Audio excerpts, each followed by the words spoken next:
Hello, ఇవేంటి అనుకుంటున్నారా? కందులండోయ్ కందులు.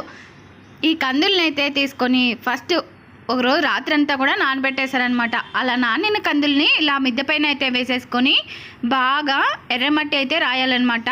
ఎందుకు రాయాలి అని అయితే మాత్రం నాకైతే తెలియదండి. మా అమ్మని అడిగితే మాత్రం కొన్ని అలా ఫాలో అవ్వాల్సిందే, అంతేనండి అంతే అని చెప్పేసి అని అన్నదనమాట. మా అమ్మ వాళ్ళు చిన్నప్పుడైతే పప్పు అయితే ఇలా చేసుకొని తినేవాళ్ళట. చాలా రుచి అయితే చాలా డిఫరెన్స్ అయితే ఉందండి. ఇలా చేసిన కందిపప్పుతో చేసిన పప్పుకు చాలా అంటే డిఫరెన్స్ ఉందనమాట. ఇప్పుడు కిరాణా షాపుల్లో దొరికే కందిపప్పుతో చేసుకుంటే అంత రుచి అయితే అనిపించదు. ఇలా చేసిన కందులతో అయితే మాత్రం పప్పు తింటే మాత్రం మళ్ళీ కావాలన్నంత టేస్టీగా అయితే అనిపిస్తుంది అనమాట. చాలా బాగుంది.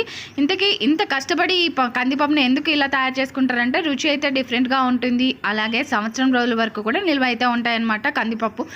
ఇంకా మొత్తానికి మా అమ్మ ఈ కందులకి బాగా నానిన కందులకి ఎర్రమట్టి అయితే రాసిందండి. మొత్తంకి రాసేసి ఇక ఒక 2 రోజులు అయితే బాగా ఎండబెట్టేసామన్నమాట.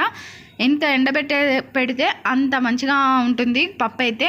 ఇక మొత్తానికి 2 రోజులు అయితే ఎండబెట్టేసామండి కందులన్నిటిని కూడా ఇక మొత్తానికి ఎండిన కందులన్నిటిని కూడా మళ్ళీ రాళ్ళన్నీ కూడా ఏమన్నా ఉంటాయేమో అని చెప్పేసి అలా జల్లించుకుని ఆ తర్వాత కందులన్నిటిని కూడా ఇలా విసురుకున్నాం అనమాట.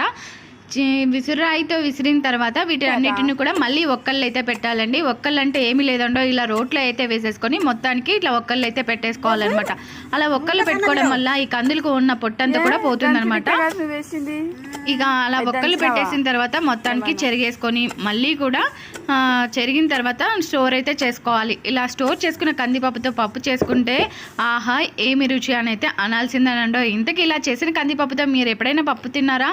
తినే వాళ్ళు ఉంటే కామెంట్ చేయండి ఎలా ఉంటుంది ఏంటి అనేది. అంటిల్